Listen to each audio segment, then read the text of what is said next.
Hola gente de YouTube, soy Adam What the Fuck, y hoy les traigo un video sobre top 5 de Black Hat hackers famosos. Sin nada más que decir, comencemos. La internet está inundada de hackers conocidos como crackers o black hats, sombreros negros, que trabajan para explotar sistemas informáticos.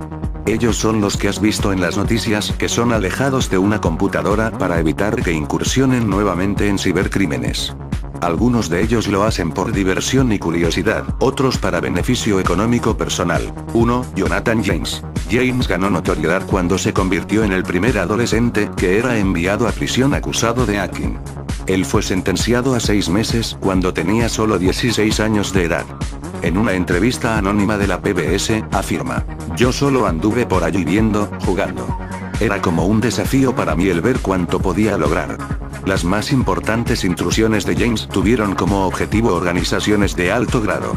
Él instaló un backdoor en un servidor de la Agencia de Reducción de Amenazas de la Defensa, Defense Threat Reduction Agency, DOTA. La DOTA es una agencia del Departamento de Defensa encargado de reducir las amenazas a los Estados Unidos y sus aliados de armas nucleares, biológicas, químicas, convencionales y especiales. El backdoor que él creó le permitió ver emails de asuntos delicados y capturar los nombres de usuario, username, y clave, passwords, de los empleados. James también craqueó las computadoras de la NASA robando software por un valor aproximado de $1.700.000. Según el Departamento de Justicia, entre el software robado se encontraba un programa utilizado para controlar el medio ambiente, temperatura y humedad, de la Estación Espacial Internacional. La NASA se vio forzada a tener que paralizar 21 días sus computadoras y ocasionó pérdidas calculadas en $41.000. James explicó que él se bajó los códigos para suplir sus estudios de programación en C, pero afirmaba el código por sí solo era desastroso, ciertamente no digno de $1.700.000 como demandaron. Dado el grado de sus intrusiones, si James, también conocido como Conrade, hubiera sido un adulto, se le hubiera aplicado una pena mínima de no menor a 10 años. En su lugar, le fue prohibido el uso recreacional de la computadora y 6 meses de arresto domiciliario. Hoy, James afirma que aprendió su lección y puede ser que comience una compañía de seguridad de computadoras. 2. Adrian Lamo. Lamo saltó a la fama por sus intrusiones a organizaciones mayores como The New York Times and Microsoft. Bajo el apodo de Homeless Hacker sin hogar, él usó conexiones como Kinko, internet cafés, tiendas café y librerías para hacer sus intrusiones. En un artículo de su perfil, Lamo reflexiona: "Tengo una computadora portátil en Pittsburgh, me cambio de ropas en Washington después de Cristo, para dar una idea de mi jurisdiccionabilidad". Durante su niñez y años de formación, su familia se mudó con frecuencia a Arlington, Virginia, Bogotá, Colombia, lugar de nacimiento de su padre, y finalmente a San Francisco. Cuando decidieron trasladarse a Sacramento, Adrian Lamo, que contaba con 17 años, eligió quedarse en la ciudad y vivir por su cuenta. Ha pasado la mayoría de sus noches en los sofás de los amigos. Pero cuando la hospitalidad se torna difícil, se cobija en los edificios en construcción de la ciudad.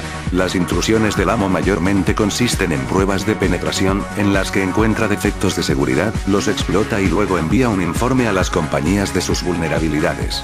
Sus logros incluyen Yahoo, Bank of America, Citigroup y Singular. Cuando los White Hat hackers son contratados por las compañías para hacer pruebas de penetration test, es legal. Cuando Lamo rompió el sistema de seguridad de la intranet de The New York Times, las cosas se pusieron serias. Lamo se añadió a la lista de expertos que veía información personal de los contribuidores, incluyendo los números de seguro social. Lamo también hackeó las cuentas LexisNexis de The Times para la investigación de temas de interés. Por su intrusión al New York Times, Lamo fue obligado a pagar $65.000 de reparación. También fue sentenciado a 6 meses de arresto domiciliario y 2 años de libertad condicional, que expiraron el 16 de enero del 2007. Lamo está actualmente trabajando como un periodista galardonado y locutor público.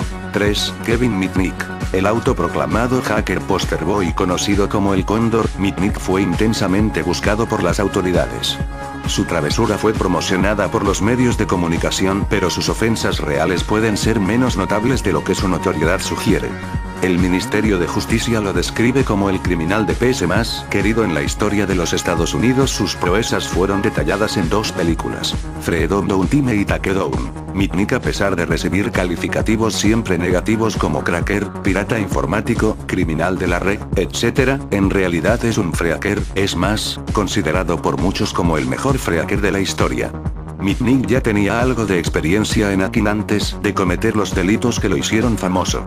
Él empezó explotando el sistema de tarjeta perforada de los buses de Los Ángeles para conseguir paseos libres, gratis. Entonces, tal como el cofundador de Apple Steve Wozniak, se metió en el fracking telefónico. Aunque hubieron numerosos delitos, Mitnick fue condenado en última instancia por hackear la red del ordenador de Digital Equipment y robar el software.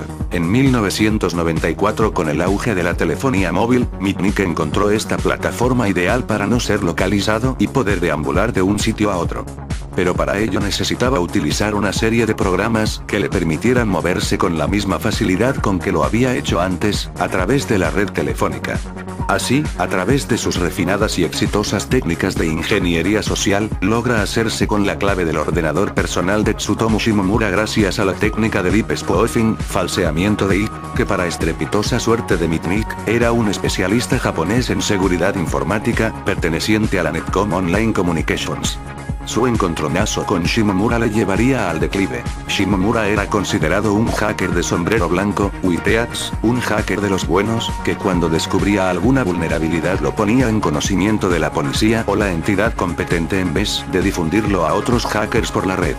Cuando se dio cuenta de que habían vulnerado la seguridad de su propio ordenador, comenzó a investigar sobre él, y dado el carácter poco modesto de Mitnick, Shimomura se lanzó en cruzada personal contra el que ya llamaban superhacker, y dijo que atraparía a ese americano estúpido, que no pararía hasta atraparlo.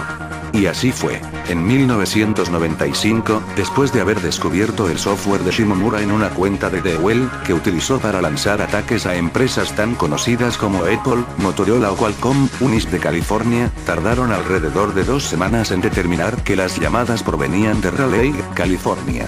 Después de pasar también por el ISP Internex, Shimomura se puso en contacto con el FBI y estos enviaron un grupo de rastreo equipado con un simulador de celda, un equipo utilizado habitualmente para testear móviles, que se ocupaba de registrar el teléfono de Mitnick tanto si estaba encendido como si no. Un buen radar para localizar al hacker. Al filo de la medianoche comenzó la búsqueda de procedencia de la señal. Unas horas más tarde localizaron la señal en un grupo de apartamentos, pero aún desconocían en cuál de ellos podría encontrarse Mitnick. Por su parte, Shimomura y el FBI planeaban la captura del hacker para el día siguiente, 16 de febrero, pero un error en el mensaje codificado que Shimomura remitió al encargado de Netcom precipitó su captura, ya que este tenía orden de hacer backup de todo el material que tuviera Mitnick y posteriormente proceder a su borrado una vez fuera capturado. Y eso interpretó. El FBI se vio abocado a realizar una actuación rápida si no querían volver a perderlo, así que como no sospechaban que Mitnick pudiera ir armado, tocaron la puerta del apartamento en el que se encontraba Mitnick. Este abrió tranquilamente la puerta, y fue arrestado de inmediato. El hacker había sido capturado. Era el 15 de febrero de 1995, pero a Shimomura todavía le esperaba una sorpresa más ese día. Al volver a casa y repasar los mensajes que había recibido en su contestador automático, boquiabierto escuchó varios mensajes dejados por Mitnick. Mensajes que había recibido varias horas después de la captura de Mitnick. La realización de estas llamadas aún sigue siendo un misterio que forma parte de la interesante historia de este hacker.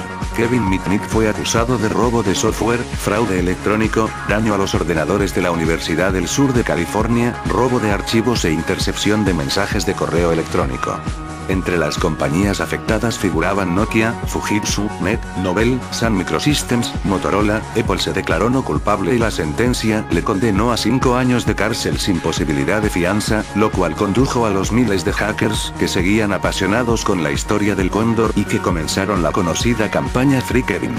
Liberen a Kevin, alterando páginas web muy conocidas. UNICEF, New York Times, Fox Televisión y un largo etcétera. Mitnick fue liberado en enero del 2000 tras permanecer casi 5 años en una prisión federal, de los cuales 8 meses estuvo en confinamiento aislado. Estuvo bajo libertad condicional hasta enero de 2003, después de esto se le prohibió acceder a cualquier tipo de ordenador, teléfono móvil, televisión, o cualquier aparato electrónico que pudiera conectarse a internet, con lo cual su abstinencia informática le acompañó también durante estos 3 años posteriores a su salida de la cárcel. En la actualidad, Mitnick, además de ser consultor de seguridad, se dedica a dar conferencias sobre protección de redes informáticas, ingeniería social, etc., a lo largo y ancho del mundo, a seguir escribiendo libros, y recaudando bastantes millones de dólares con ello. 4. Kevin Poulsen. También conocido como Dark Dante, Poulsen ganó reconocimiento cuando hackeó las líneas telefónicas de la radio de Los Ángeles Kiss FM, con lo cual obtuvo ganancias para comprarse un Porsche, entre otras cosas. Las fuerzas del orden lo apodaron el Aníbal Lecter del crimen informático. Las autoridades comenzaron a perseguir a Poulsen después que hackeara una base de datos de investigación federal. Durante su persecución colmó la paciencia de los agentes del FBI al hackear los ordenadores federales que intervenían suministrándoles información. Su especialidad de hackeo, sin embargo, giraba en torno al hacking telefónico. El hackeo más famoso de Poulsen, Kiss FM, fue logrado apoderándose de las líneas telefónicas de toda la estación. Otra hazaña relacionada con Poulsen fue cuando reactivó los números viejos de Yellow Pages, páginas amarillas. Después de que su foto saliera en el programa de Misterios sin resolver, las líneas 01-800 del programa quedaron inhabilitadas. Finalmente fue capturado en un supermercado y cumplió 5 años de condena. Desde que fue liberado, Poulsen ha trabajado como periodista, ahora es un redactor reconocido de Wired News. Su artículo más prominente detalla su trabajo en la identificación de 744 delincuentes sexuales con perfiles Mispase. 5. Robert Tappan Morris. Tappan Morris es hijo de un científico de la Agencia Nacional de Seguridad, y conocido como el creador del gusano Morris, el primer gusano desencadenado en Internet. Morris escribió el código del gusano cuando era estudiante de Cornell University. Su intención era usarlo para ver qué tan largo era Internet, pero el gusano se replicaba excesivamente, haciendo las computadoras demasiado lentas. La noticia se fue amplificando gracias a los intereses informativos. Se habló de cientos de millones de dólares de pérdidas y de un 10% de Internet colapsado. Morris fue juzgado en enero de 1990 y el día 22 de ese mes fue declarado culpable según la Ley de Fraude y Delitos Informáticos de 1986, aunque afortunadamente el juez atenuó las penas por no encontrar fraude y engaño en la actuación del joven programador. Tras el fracaso de la apelación, fue confirmada su condena a 3 años en libertad condicional, una multa de $10.000 y 400 horas de trabajo de servicio a la comunidad. No es posible saber exactamente cuántas computadoras fueron afectadas, sin embargo, los expertos estiman que tuvo un impacto de 6.000 computadoras. También fue a la cárcel. Actualmente trabaja como profesor de ciencias de la computación en el MIT y en el Laboratorio de Inteligencia Artificial.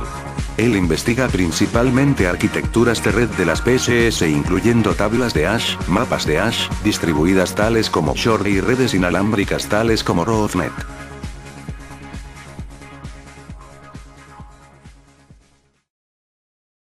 Bueno gente, eso fue todo. Si les gustó el video denle like, suscríbanse y compartan este video con sus amigos. Adiós.